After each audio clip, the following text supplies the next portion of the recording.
trying to make it all make sense. The More. You No. Podcast. Do you want to hear something interesting I just saw? Xbox has declared that they are not a free speech platform and that they're going to be focusing on doing things to mitigate hostile language. They're going to try and get rid of trash talking, really, now. They're going to alienate a large portion of their customers. Because Yeah. I sense that Sony is not going to care, because at the end of the day, they kind of have a Japanese decision-making group, and like those people aren't going to have those types of thoughts. Yeah, and that's the thing with the Japanese, like, they do censor things, and given they censor weird things... There's a very weird cultural things, and although they probably look at ours the same. Yeah, no, like, in Japan, it's actually completely fine to show on TV a naked woman, yet they censor it for, males. Like, men can't see it, or you can't have male nudity. It's got that, mosaic blurring or something. Okay, on men? Yeah. Or women, if they have hair down. You want to know what I think a lot of it, those types of things have to do with? Is they have a very old school culture, and with that comes misogyny. And I'm not one of those big, like, radical feminist types.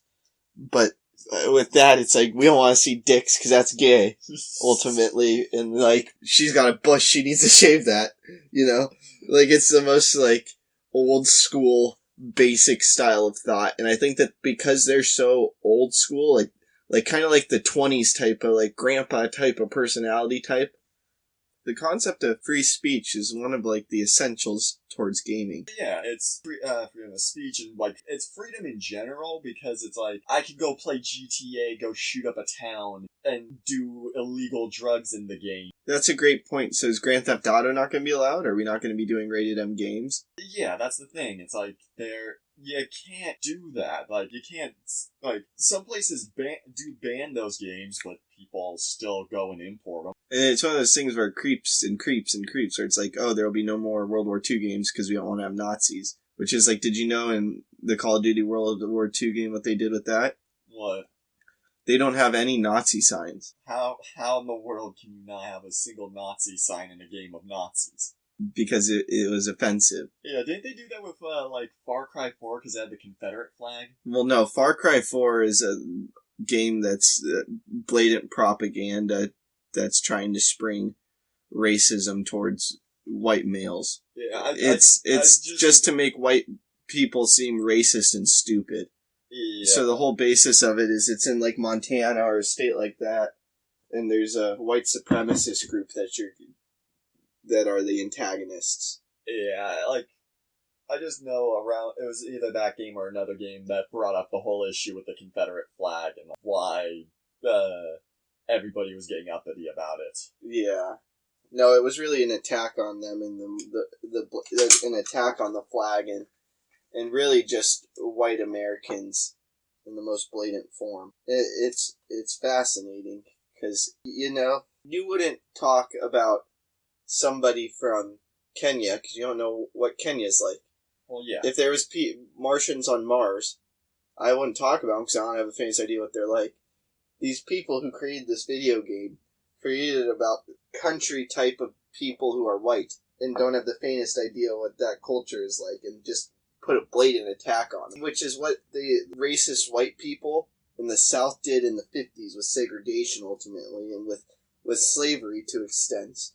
And it's one of those things where it's like, it's so silly because they're turning around and doing the same shit, but they don't understand that because they're doing it towards white people doesn't mean it's alright. Yeah, and, like, I feel the only way you can do that type of stuff is if you've either studied and, like, understand the people, or you're doing it in a parody. That's my exact point. And even if it isn't a parody, you should still have some sort of awareness and education surrounding it and knowledge. It's not really fair, and it's not really a quality situation of any sorts, whether it's a video game, a book, an article, something you say. Yeah. If you don't have the faintest idea about it. There's this guy named Jordan Peterson who's one of my favorite people. And he says, like, one of the first things that you can do if you want to improve your life and be a better person is just try to focus on not saying things that you don't know to be true. So it's like, if you don't know 100% about it, or pretty certain you know 100% about it, don't talk about it. And it's like these people created this whole video game that's trying to stir emotions and perspective in a specific way. And that's really what the media and all politicians do that. That's the issue with politics is ultimately it's a bunch of people making rules and talking about stuff that they have no idea or experience surrounding. It's like, how could hypocrites. How could some old random white guy like Newt Gingrich, who was raised in a white part of the South, interacted with just a small group of people, be able to make choices on something that has to do with people in California? He's never really been to California except to visit from a political professional standpoint. Maybe some vacations here and there, but he never lived there, so how could he know? So it's not just a problem with the far left. It happens with everybody who chooses to be ignorant. It's just a problem in general. It's an issue with religion. Like people, like Christians and their viewpoints towards homosexuality and things of that nature. It's the whole judging a book by its cover. Everybody just judges them by their covers now. Because you and I are white males of the age of 20 to 28. We're probably rapists or something. Or hate black people. Or don't care about the poor. Yeah, it's like, pull up the list of random stereotypes for us that's... anything negative. Yeah. Because it's ultimately just wanting to cast negative judgment. And it's largely out of a dislike from misunderstanding. I hope this talk makes a positive impact in your life. Please subscribe to the podcast wherever you are listening or watching it. Check out other episodes, leave a review, and follow us on social media at More You Know Pod. Also, please don't forget about our sweepstakes. Retweet a clip with the hashtag #TheMoreYouKnow and new podcast from our Twitter for a chance to win a signed copy of my upcoming book, The More You Know, coming this fall. Tag 2 friends in the comments on a clip on Instagram for a chance to win a brand new copy of Dean Graziosi's Millionaire Mindset or Ed Milet's Max Out.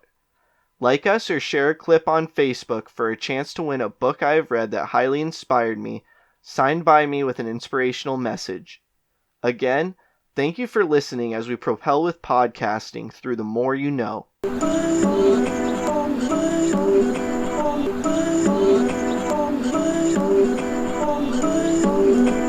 just trying to make it all make sense. The More You Know Podcast.